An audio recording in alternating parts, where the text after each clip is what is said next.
talk with questions. I hope there'll be some small refreshments in the hallway to which everyone is invited. This lecture is sponsored by Selecta Classica, a classics journal based here at the University of Iowa. I'm Marcus Berry. I'm a professor in the classics department and the editor of the journal. It's my privilege to introduce our speaker this evening, Peter Wiseman. Professor Wiseman is one of the most eminent and distinguished scholars in our field. He was named Professor of Classics at the University of Exeter in the United Kingdom in 1977 and is now Professor Emeritus there. He is known to classicists as an expert on Roman history, historiography, and Latin literature, but has acquired a secondary reputation among the general public as the classics instructor of the famed author J.K. Rowling.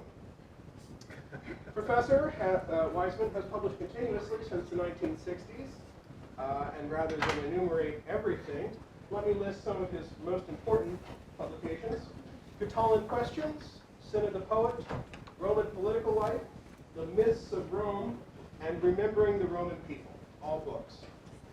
So, as you can see, his scholarly interests include both Roman history and Roman literature. He will speak to us on both subjects this evening with a talk entitled Life in the Street, or Why Historians Should Read the Poets. Please join me in welcoming Professor Wiseman.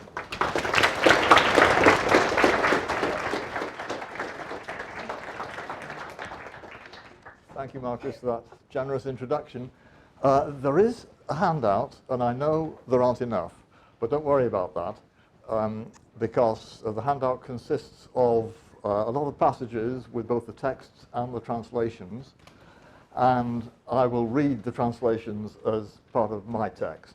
So the handout is only essential if you really must know the Latin text of all the quotations I'm going to read.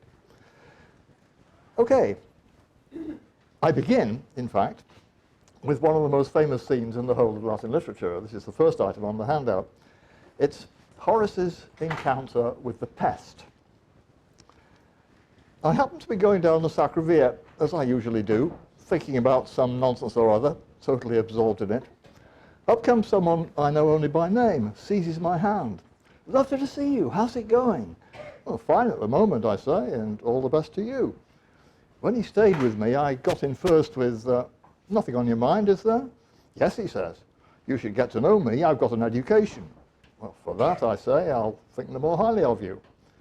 Desperately trying to escape, I put on speed and then stopped, then muttered something in my slave boy's ear while the sweat ran right down to my ankles. Now, I happened to be going down the Sacra Via. We can see it immediately in the mind's eye, as easily as we can see Bertie Wooster strolling down Piccadilly or Nick Carraway on Fifth Avenue. But then, at line 10, something startling happens. I muttered something in my slave boy's ear. Slave boy? What slave boy? No slave has been mentioned. But then, he wouldn't be, would he? We must suddenly adjust our mental image and allow that this isn't so familiar a scene after all. And why should it be familiar? The ancient world was very different from ours, and our understanding of it has to be earned. We always need to pay close attention to the detail of what our sources say. And the reason I begin with this banal observation is a strong sense that some historians of the Roman Republic have forgotten it. Let's make sure I've got this the right way around. Wonderful. Let me take two recent examples. In his new book, Politics in the Roman Republic, came out this year, Henrik Moritzen assumes that what he calls the Roman masses lived in abject destitution. That's his phrase. And he goes on like this, I quote, "The social landscape of the metropolis must have been dominated by a wide gap between rich and poor, and the former's extensive reliance on unfree and tied labour probably left little room for an independent and secure middling social category to emerge. Viewed from this perspective, it may be more realistic to assume that the bulk of the urban citizens were absent from political events. Their very poverty alienated them from the world of the governing classes, for whom they remained a marginal and largely undifferentiated mass, usually described in generic derogatory terms as the vulgus or multitudo, unquote. Now, I've argued elsewhere that this vision of a republic with no active input from the populus Romanus is quite inconsistent with the ancient sources. It is, nevertheless, a widely held view, largely thanks to Carl Joachim Hölkeskamp's systematic application to the Roman Republic of a sociological model presented by Georg Simmel in 1908. In his influential volume, Reconstructing the Roman Republic, Hölkeskamp set out, and I quote again, to provide a new complex analysis of key terms, traditional models of interpreting the world, systems of values and orientations, as well as a more satisfactory explanation of their particular strongly developed binding nature, especially the peculiar and ingrained depth of obedience, in quotes, which seems to have been characteristic of the populus Romanus and its behavioral patterns, needs to be re-evaluated in this context, unquote. Well, since even these abstractions appropriate to sociological analysis ultimately depend on data provided by particular ancient sources, we may get a clearer view of the realities of Roman life if we go directly to the primary evidence. And the point I want to make today is that much of that evidence is found in poetic texts. In Satires 1:9, Horace and his slave were walking down the Sacra Via. In Epistles 1:7, the noble Marcius Philippus and his slave were walking up it. He had spent the morning in the Forum, earning his reputation as a forceful, valiant pleader in the courts, strenuus ex fortis, Horace calls him. But now it was the heat of the day, and at his age he was finding it a long uphill walk back to his house on the Carinae. And this is the second item on the handout. They say he caught sight of someone in an empty barber's shop, newly shaved, casually cleaning his nails with a knife. Demetrius, the boy was quick at catching Philippus's orders, go and ask him. Go and ask and tell me who he is, where he's from, what he earns, who's his father and patron. He goes, comes back, reports. Name, Voltaeus Mina, small-time dealer, low income, honest, known for hustling and idling, getting and spending it as and when, enjoys humble friends, his own place, and the games on the campus when his deals are done. I'd like to get all that from the man himself. Tell him to come to dinner. Mina can't really believe it, ponders in silence. In short, he replies, no thanks. He would refuse me? The scoundrel does refuse. Either he doesn't care or he's wary of you. Next morning, Philippus comes across Voltaeus as he's selling cheap second-hand stuff to poor people in working clothes, and he takes the initiative in greeting him. Now, the rest of the story needn't concern us. What matters are the two street scenes, one at siesta time with the barber's shop empty, the other in the morning with the barrow boy shouting his wares. Now, Voltaeus Mina was a praeco, a man with a voice that could make itself heard. The word could mean herald or auctioneer, but those modern equivalents are misleading, I think, because Mina's status is best indicated by the fact that Roman law disqualified praecones, along with undertakers and other lowly trades, from holding public office. In the reductive modern jargon, he was a non-elite. But he wasn't part of an undifferentiated mass, and he certainly didn't have an ingrained depth of obedience. In fact, praecones were well known for their quick wit and independent opinions. The classic case was a man called Quintus Granius, famous for a particular kind of old-fashioned urban humour, who featured in Lucilius' satires. And handout item 3 is a couple of fragments from Lucilius. I wanted to put into verse what Granius the praeco said, and Granius has a good opinion of himself and hates arrogant grandees. Much of what we know about Granius comes from Cicero. In the speech for Gnaeus Plancius in 54 BC, Cicero seized on the prosecution's complaint that his client's father, an eques Romanus, had spoken disrespectfully to some senior senators. No, says Cicero, that wasn't disrespect, just traditional frankness. What's happened to freedom of speech and equality before the law?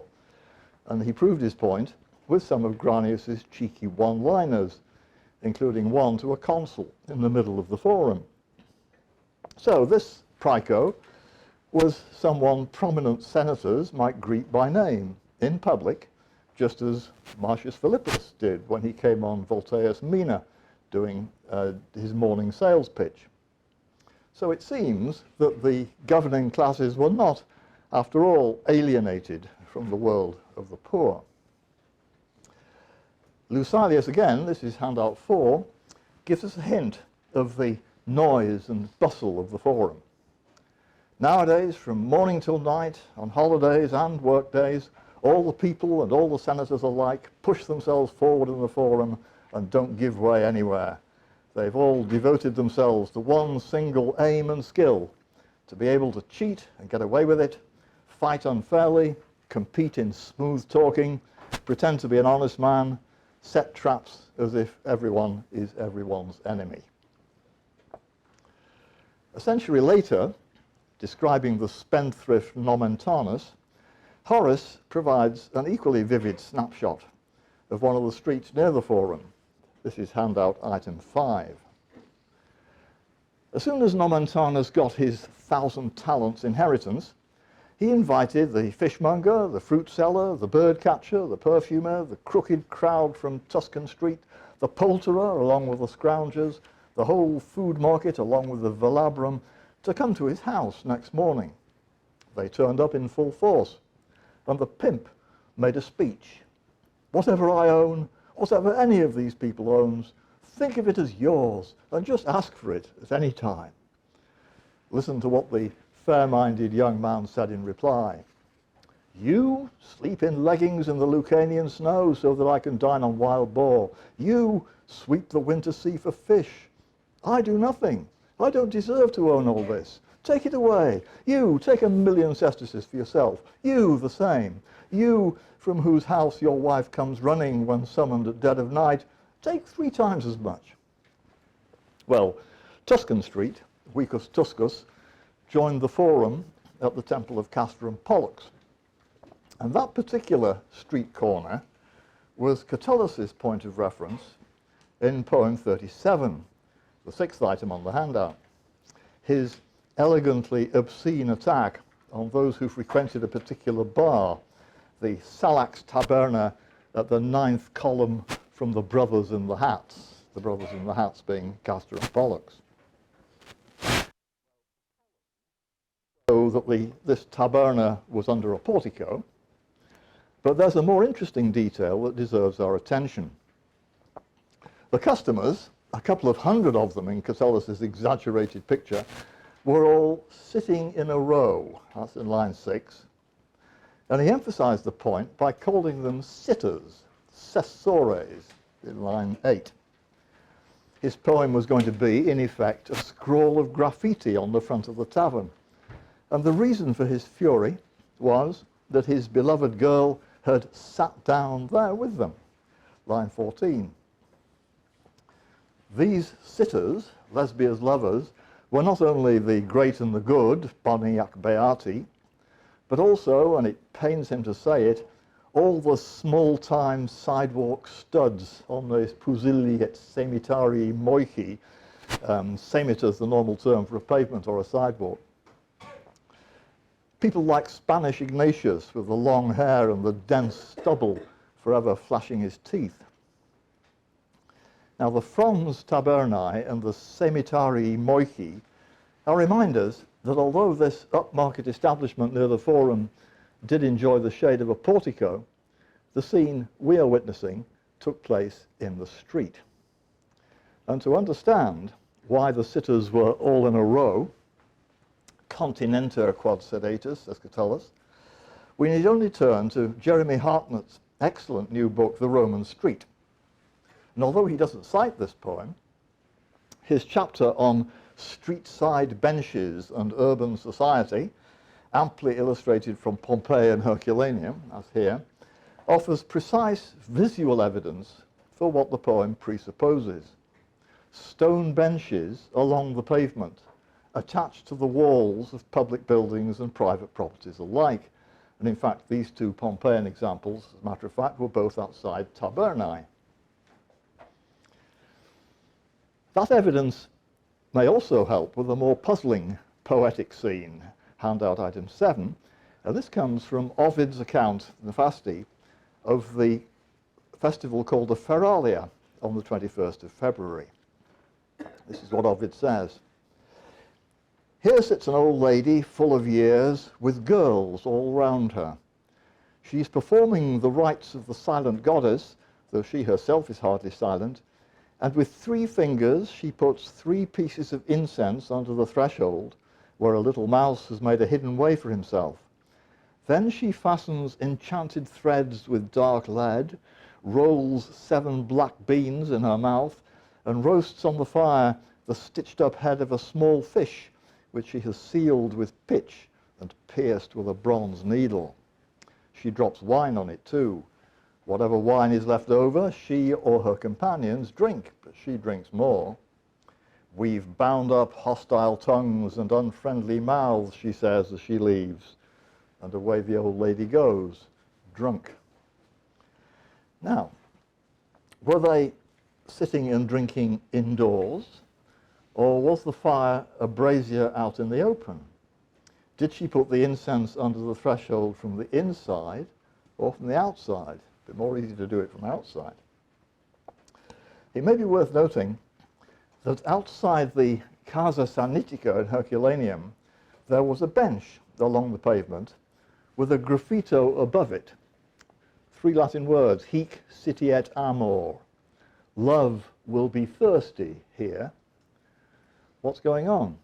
Well, as Matthew Robinson notes in his commentary on Fasti Book 2, I quote, the world of magic was the seedy world of prostitutes and pimps, male and female, unquote.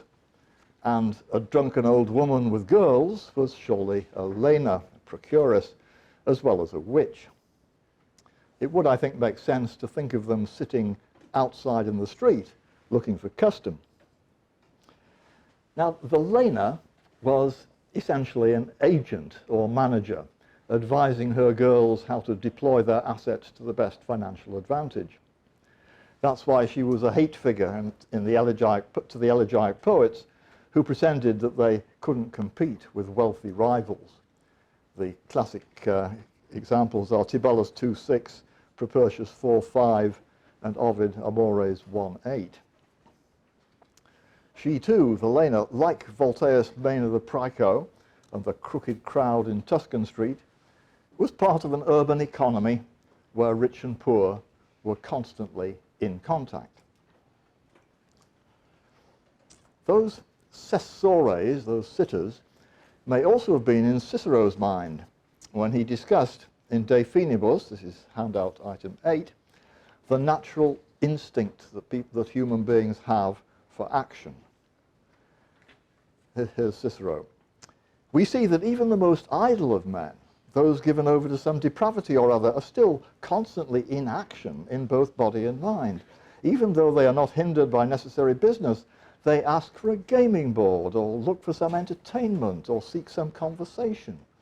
Even though they have no liberal intellectual pursuits, they go in search of circuli and sessionculi. Sessioncula is a diminutive of sessio, a session, a sitting. So what exactly do those concluding nouns refer to? Well, circulus was the normal term for a group of people talking together, as it might be in the forum or some other public place. Rome was a city full of gossip, much of it malicious, and circuli were where it was dished up. The Lena, sitting with her girls in Ovid's scene, had to use magic to counter that gossip. I think we can call their little group a sessiuncula. And since people in a circulus were normally standing up, according to the usage of the word that I can find, it may be that Cicero used both words because he was imagining his busy idlers either standing around in the piazza or sitting in a row on the bench in the street in front of a tavern. And speaking of taverns, let's see if we can find the pub called Ursus Galeatus, the bear in a helmet. We know the address. It was at the lowest Janus. Well, the three Januses, I think I got out of order there, sorry about that. The three Januses, Summus, Medius, and Emus, were evidently created in 174 BC as part of a redevelopment of the forum shops and porticos. They were probably shop-lined passages bridging the stream channel, which at that time still ran through the forum. And the place names survived even after the stream was culverted beneath the forum paving in the 1st century BC. The tavern at Janus Emus, the lowest Janus, may have been the place below the forum in the plebeian area where Gaius Gracchus chose to live. As we know from Plutarch's Life of Gracchus, he uses the phrase hypoten agoran, below the forum.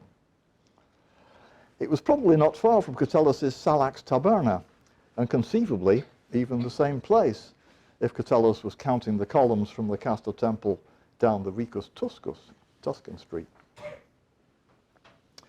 Now, we know about the pub called the Bear in the Helmet from a documentary source that is almost totally ignored by modern historians, the Acta Populi Romani. This gazette of the daily doings of the city is frequently referred to in Cicero's correspondence, particularly in the context of its being copied out and sent for information to friends abroad, including Cicero himself when he went to Cilicia in 51 BC. He entrusted this duty to his friend Caelius Rufus, who then got someone else to do the work, and handout item 9 is Shackleton Bailey's elegant translation of Cicero's letter back to Caelius when he received the first installment. No, sorry, this is not.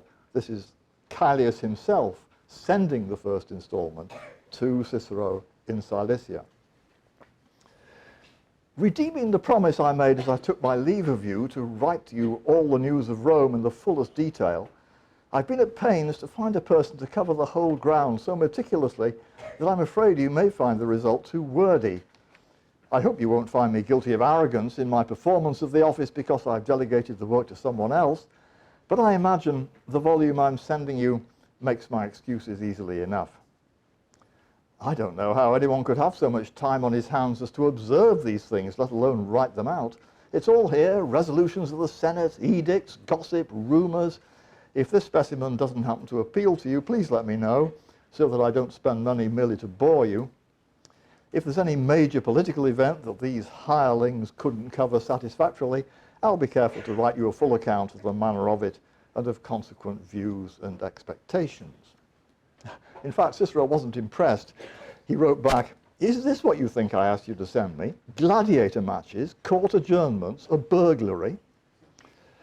Now, the sort of thing that the Gazette contained is best attested in authors a century or more later.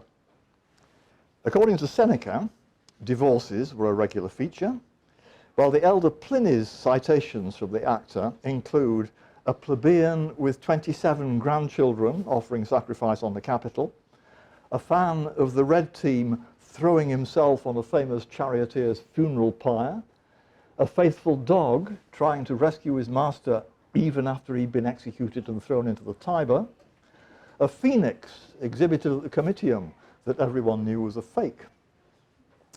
Pliny also has an example from the late Republican Acta. When Titus Milo was pleading a case in court, there was a rain of bricks.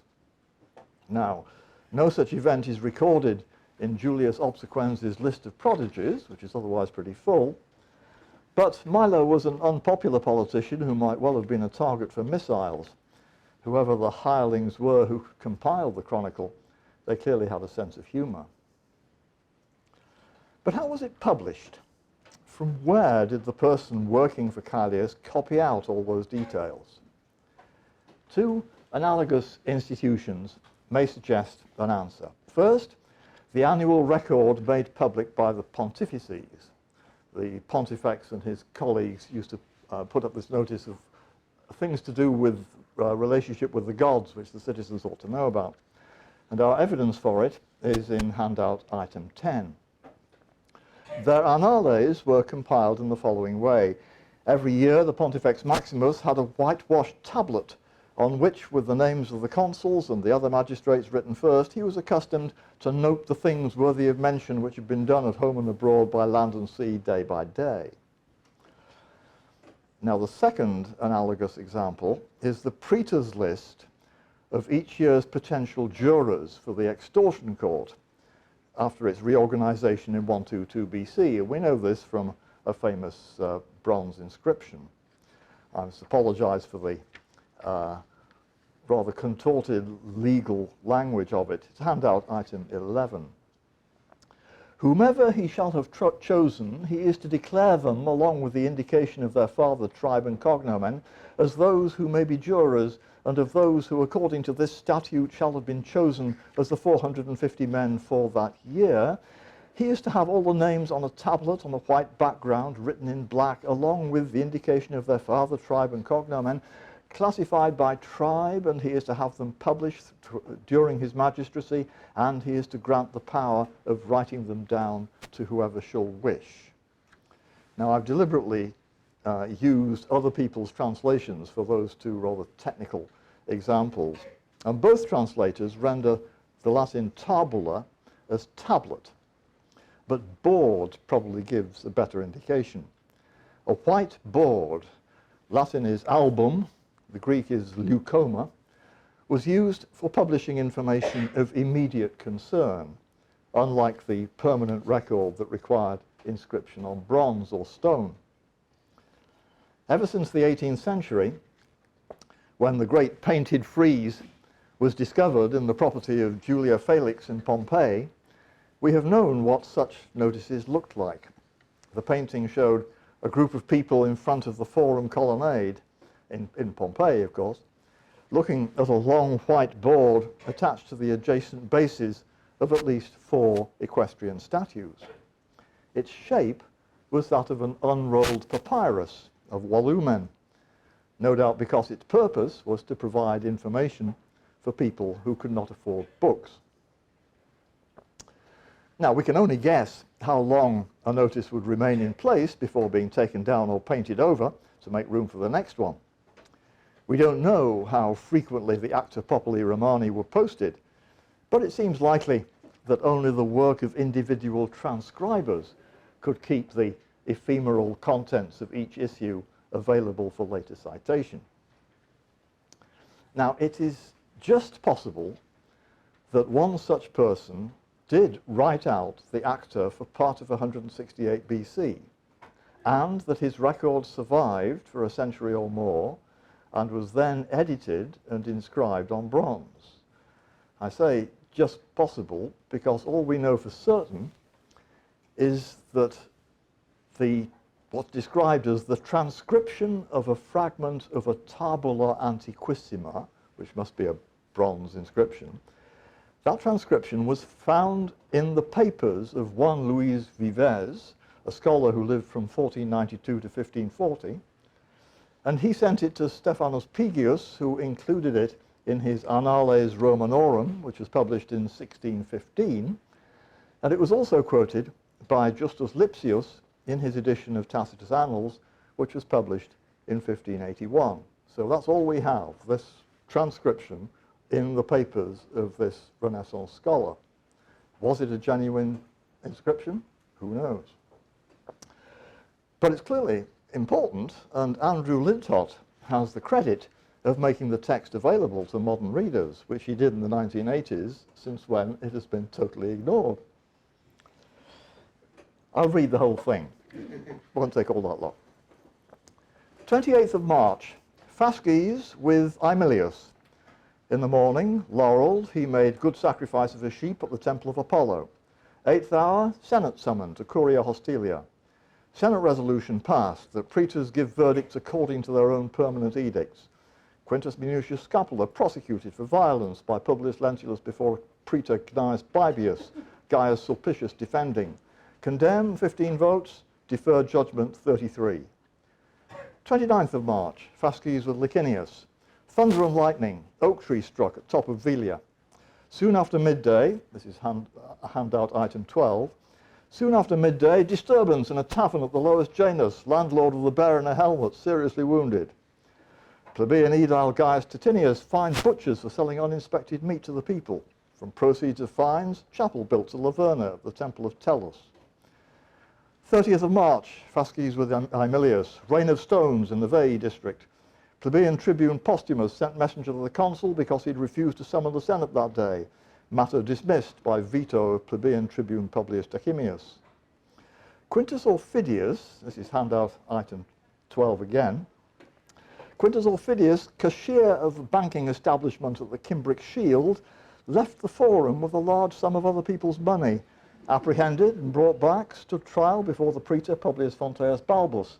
When it became clear no losses had occurred, he was ordered to pay back all the money in full. 31st of March, fasces with Licinius. Latin festival celebrated. Sacrifice made on the Alban Mount. Meat distributed. Fire on the Caelius. 2 apartment blocks and 5 houses burnt to the ground. 4 houses damaged. Pirate leader Demophon, captured by Deputy Commander Gnaeus Licinius Nerva, crucified. Red flag flown on the citadel. Conscription of young men in the Campus Martius for new oath.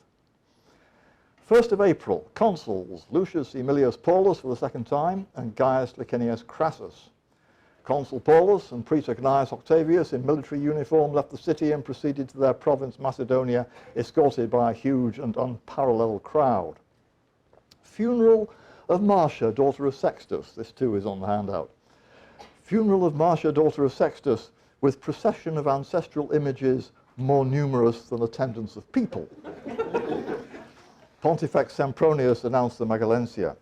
2nd of April, sacred spring vowed by the praetor Aulus Bibius on the recommendation of the pontifices. Expenses given to ambassadors of Aetolians, 20,000 asses each, plus half that for staff. Marcus Aebutius proceeded to his province of Sicily. Banquet given to the people for the funeral of Marcia by her sons Quintus and Lucius Metellus. Stage games performed. Carthaginian fleet entered Ostia with tribute. Well, you know, whatever that document is, it's interesting. The reference to the Scutum Cimbricum, the Cimbric Shield on the 30th of March, is a feature that must post-date Marius' triumph in 101 BC, the conquest of the Cimbri. And if this text is a sophisticated Renaissance forgery, as is normally assumed, then that glaring anachronism is totally inexplicable. If, on the other hand, it was a genuine transcription of the Gazette, which was then transcribed again onto bronze, no doubt in the 1st century BC, when such restorations of historic documents were in fashion, then conceivably an error or misreading by the later editor might account for it. Now, I must confess that my main reason for wanting to believe in the essential authenticity of the text is the sardonic report of the funeral of Marcius Sexti Filia, at which the ancestors outnumbered the congregation. Not everybody in the Roman Republic was in awe of the aristocracy. However, looking for the bear in the helmet has taken us away from my main subject, so let's come back now to the poets. Like their historian colleagues, Latinists are very fond of the E word. According to Ted Kenny, Roman literature was from first to last the preserve of a relatively small elite in which high culture flourished. And according to Sander Goldberg, modern scholarship is now more ready to focus on the actions of Rome's elite and to treat literary activity as an aristocratic phenomenon. You can find the references in the bibliography at the end of the handout. Well, okay, but in that case, what was Martial talking about when he sent his book of poems to Caesius Sabinus, This is Marshall 797, it's handout item 13.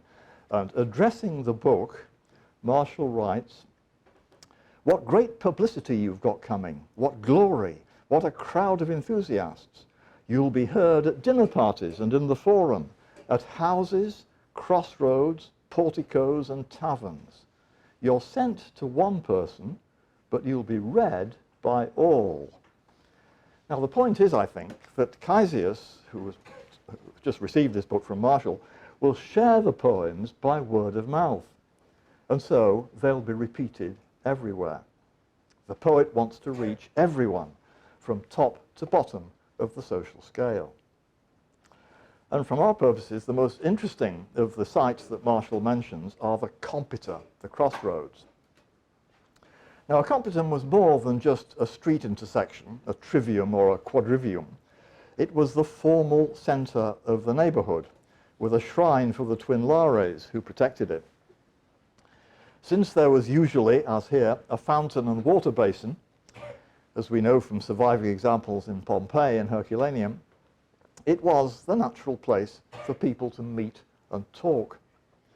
And I think we must imagine Caesius or his friends arriving with hot news. "Have you heard Marshall's latest?"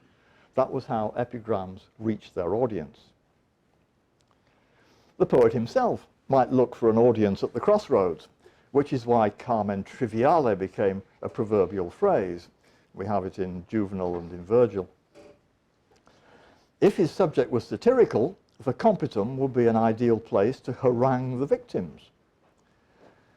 Horace, in a famous discussion of the genre of satire, tells us how the satirist was regarded by people whose behaviour left them open to public criticism. Handout item 14. "They all fear verses and they hate poets. Keep well away, he's got hay on his horns, like a dangerous bull. As long as he gets a laugh, he won't spare either himself or any of his friends. Whatever he's once smeared onto his pages, he'll be dying for all the people coming back from the bakehouse and the water fountain to know about it, even the boys and the old ladies." A little later in the same poem, Horace names two examples. "Fierce Sulcius and Caprius are walking about, horribly hoarse, with their books in their hands. Muggers are afraid of them both, but no one who lives properly and keeps his hands clean need pay any attention to either." Well, they might well be hoarse if they had been denouncing folly and vice at every compitum in town. For the love elegists as well, the compita were important. Item 15 is Propertius, confessing that he just can't stop picking up girls everywhere. "My feet walk past no compitum in vain. Well, theatres were created to destroy me, whether someone spreads her white arms in a languishing gesture or sings it in any style. But in the meantime, my eyes are looking for their own damage if some beauty is sitting with her breasts uncovered." That is, if the theatre games were on, he'd fall for a glamorous showgirl. If not, it will be a young woman advertising herself at the crossroads. His love life was already a subject of gossip. Whoops, am I going the wrong way? I am going the wrong way. His subject, where are we? His love life was already a subject of gossip at the crossroads. For 6 months now, he told Cynthia, all the compita have been talking about us. And the same was true of Ovid and Corinna. Tragedy herself disapprovingly observes in Amores 3:1, "Your bad behaviour is discussed at drunken parties, discussed at the compita where the ways divide. Do you not realise that you are a story told throughout the city?" Now, the sort of information, true or false, that was eagerly exchanged at the compita must have been similar to what people nowadays get from celebrity magazines. But where did this material come from? Two more lively poetic texts may give us an idea. The first, item 16 on the hand, told us the latest news from a fashionable part of town. Listen to what got the watery Esquiline going last night when there was a crowd running about next to the new fields. It all began because Cynthia was going to Lanuvium for the rites of Juno Sospita, and she certainly made sure everyone saw her leave, What a show she was, sitting in her carriage, boldly shaking the reins herself, bent over the end of the yoke pole amid the dirty jokes. Propertius, meanwhile, took the opportunity to get a couple of good time girls to come over to his place. The peristyle garden was nice and private for a party of 3 on a couch with music. But then there was uproar at the front of the house. Cynthia was back, and there was hell to pay. She hurls her angry nails into Phyllis's face. Terrified Taia cries, "Help, neighbours, fire!" Screams of abuse disturb the sleepy citizens, and every alley resounds with the mad voices. Hair torn, clothes undone, the girls take cover at the dark street's first tavern. And there, of course, they tell their story. I think we should notice the juxtaposition of respectable sleeping neighbours and late drinkers in the bar. In the city of Rome, rich and poor lived side by side, as illustrated by my second case of scandal getting publicised, item 17 from Juvenal. "Oh, Corydon, Corydon, do you think a rich man ever has a secret? If his slaves don't talk, his horses will, and his dogs, and his doorposts, and his marble statues. Close the shutters, cover the cracks with curtains, fasten the doors, remove the light, get rid of everyone, let no one sleep anywhere near. Even so, what he does at second cock-crow, the nearest tavern keeper will know before dawn, as well as hearing what the pastry cook, the chefs, and the carvers have made up about it. What do they hesitate to say about their masters when blows from a belt are avenged by telling tales? Then there'll be someone seeking you out at the computer, whether you like it or not, making your poor ear drunk with the wine on his breath." We happen to know that in Juvenal's time there were 265 computer in Rome, and that adds up to a lot of gossiping people. Now, I have a very simple point to make, really. These people in the bars and in the streets were the populus Romanus. They don't deserve to be written out of history or reduced to a mere abstraction. It was they, of course, who filled the theatre and the circus when the games were on, resenting those who have privileged seats. Handout 18 comes from Livy. For 557 years, the games were watched by all together. What suddenly happened to make senators not want to have plebeians sitting among them in the audience? Why should a rich man object to a poor man sitting next to him? It's a new, arrogant self-indulgence. Romulus had made all citizens equal. Servius Tullius had extended the privilege to freed slaves, and on the street there was nothing to distinguish a free-born citizen from a freedman. Equality was taken for granted under the Republic, obviously, until the prophets of empire encouraged the rich and powerful to regard themselves as something special, nobilitas. A nobilitas.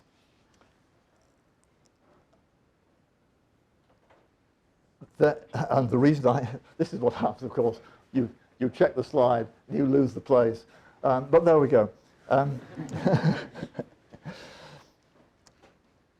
The prophets of empire encouraged the rich and powerful to regard themselves as something special, a nobilitas, and their victory, which is what the slide shows, came with the killing of the Gracchi. From that point on, Roman politics became an ideological struggle between traditional egalitarians, populares, and the newly dominant oligarchy who called themselves aristocrats, optimates. Optimus, obviously, is the same word as Greek aristos.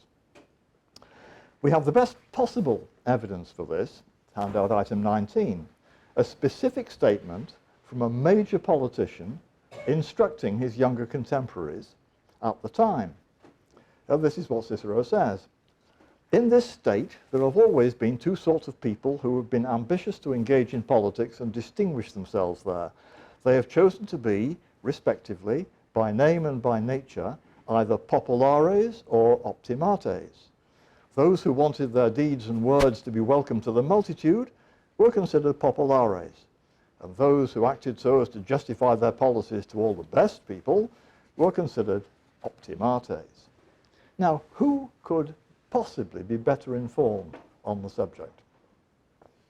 Unfortunately, however, it has long been the accepted view among modern historians that Roman politics had no ideological content at all. Some scholars simply ignore Cicero's authoritative contemporary testimony as if not mentioning it would make it go away.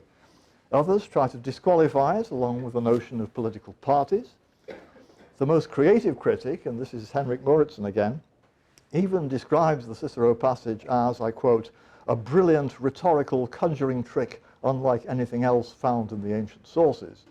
Now, that's not actually true, but in any case, none of these ingenious strategies explains how Cicero hoped to persuade his audience if he was really telling them something they knew to be false. Anyone in any doubt about social and political tensions in the late Republic should listen to Cicero as consul in December 63 BC, reacting to Caesar's speech in the debate on the Catilinarians, handout item 20. If you follow the proposal of Gaius Caesar, since he has taken what is called a popularis line in public life, I shall have less cause to fear popular attacks, with him as the proposer and guarantor of the motion. If you follow the other proposal for execution, I think I may have more trouble in store. And he did. His exile in due course.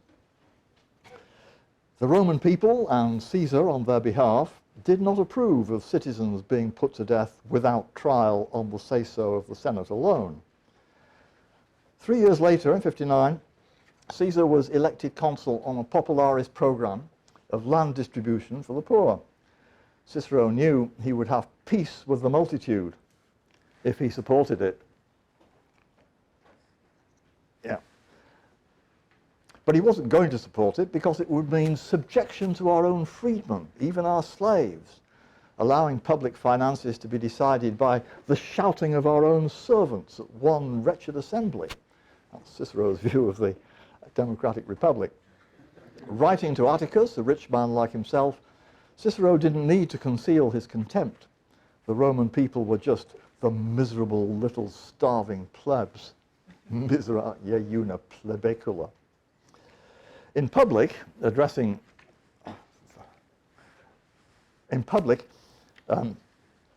a jury, he will be a little more discriminating. Now you see what a multitude there is in the forum, what sorts, what pursuits, what variety of people. But it was only at election time that he had to think of them as individuals. As his brother advised him, embrace in your campaign active and influential men of all stations in life. There are many hard-working city dwellers, many influential and active freedmen busy in the forum. These were the craftsmen and shopkeepers, the opifices and tabernarii, whom popularis politicians would mobilize when the interests of poorer citizens were threatened by those of the rich and powerful. It was usually done by a tribune issuing an edict that all shops should be closed, so that people who had to earn a living could attend the public meeting or voting assembly without endangering their business. How rowdy they could be when they got there is amply attested in our narrative sources. Just read Dio Cassius on the late Republic, which makes it all the more baffling that modern historians should persist in the dogmatic belief that there was no ideological conflict in the politics of the Roman Republic.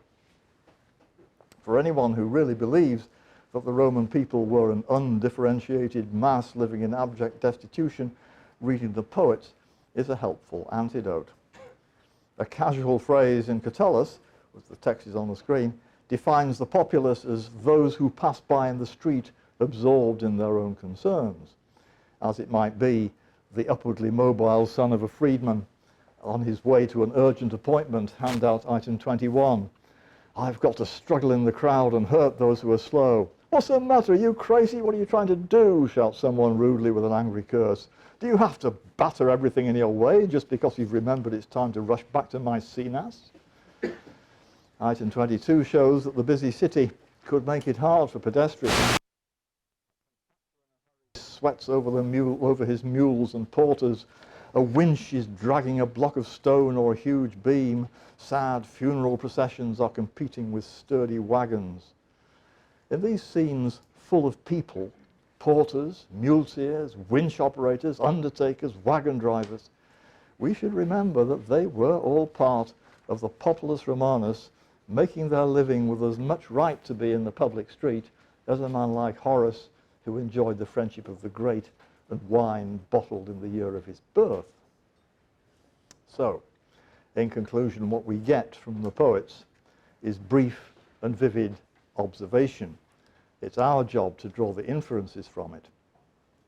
Even if we insist on abstract categorization, an ancient poet can supply that too. This time it's not Catullus or Horace or Ovid or Juvenal, but a man known only from the 5 learned books of his Astronomica. Manilius took pride in writing for a very small minority and had a clear sense of the minutiae of social stratification, as shown by handout item 23. Just as the populace is divided up in great cities, and the senators hold the most prominent position, and the equestrian order the next place, and you see how after the equestrians follow the people, and after the people the powerless crowd, and then the nameless masses, thus there is a commonwealth also in the great heaven, which nature brings about, creating a city in the sky. It's a puzzling passage, really, because normally in Latin, populus, vulgus, and turba are used as synonyms, but Manilius separates them in descending order. And although we don't know what criteria he had in mind, we can at least give him credit for identifying 5 distinct strata of society, unlike the modern historians' crude division into elites and non-elites. So, in collecting this poetic evidence for life in the street, my purpose has been to juxtapose 2 quite different intellectual strategies for understanding the social realities of the past. That of traditional humane scholarship, which depends on the close reading of texts, and that of the social sciences, in which answers are derived from the application of abstract models. Now, of course, the quarrel between the splitters and the lumpers will never be resolved, but I hope I've given some reason for where my sympathies lie. Thank you for your attention.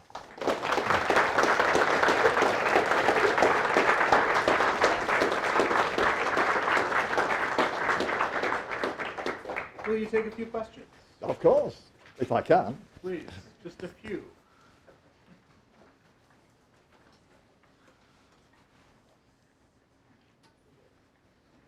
Thank you very much. You have, in your scholarship, talked about drama as a means of public communication with one another, but there's no hint of that here. If you had another hour to go, would there be something you'd add, digging in the public theater evidence from that as part of this scene that you painted for us? I'm sorry, evidence from what?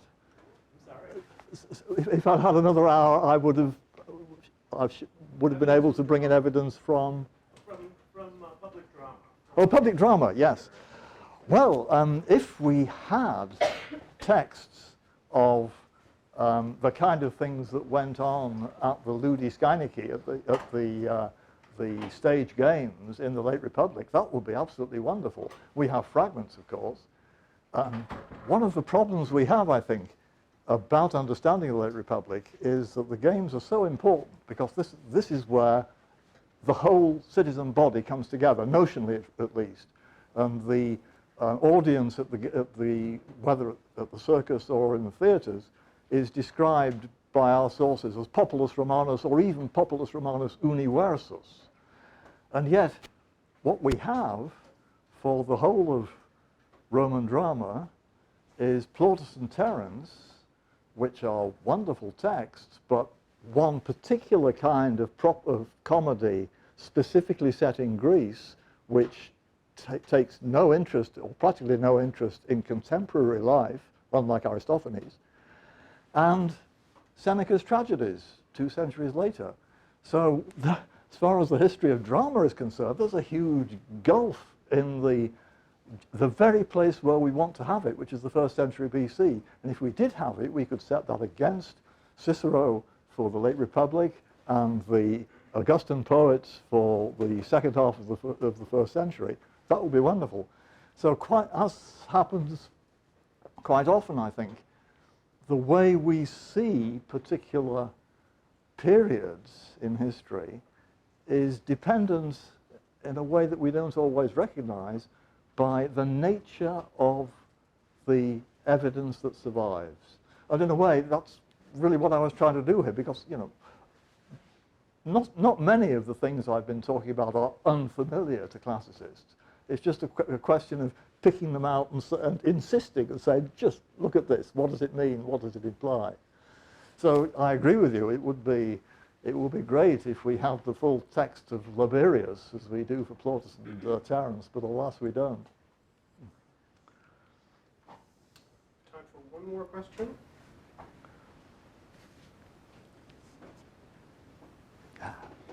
Could you mention any pitfalls that you see about pairing the ruins that we have from Pompeii and applying a different city, different time period to talk about the literary? That is a seriously good question.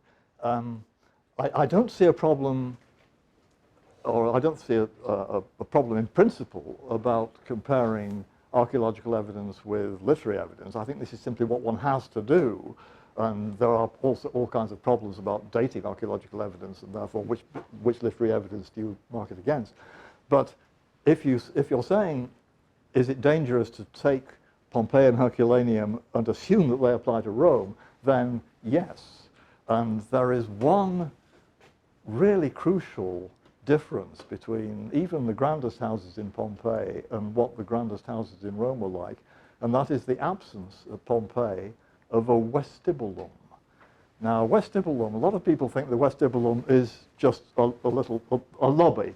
You know, a lot of people apply that term to the passage that went from the front door to the atrium. That's fauces, not vestibulum. A vestibulum is absolutely clear from the, if you analyze all the literary references, you go out of the house into the vestibulum. You come into the house from the vestibulum. It's a forecourt. It is technically public. Well, no, that's not quite right, but it is open to the public street or the public piazza. And that is, if you read Vitruvius on what a serious senator's house ought to be, it should have vestibula grandia et regalia, like, you know, regal, like almost like the palace of a king. And quite a lot of our information about vestibula in Rome is about clients waiting to be let in, and sometimes, you know, fights break out and all sorts of other things like that. There's a lot of interesting subject matter there, which there again another hour one might have used. So there, yes, I do think that one has to be careful using Pompeii and Herculaneum. But otherwise, I think, you know, given that we have those wonderful surviving sites, it will be a crime against scholarship not to use them. Wonderful. Well, we have some refreshments outside if you'd like to partake, and let's thank our speaker once again.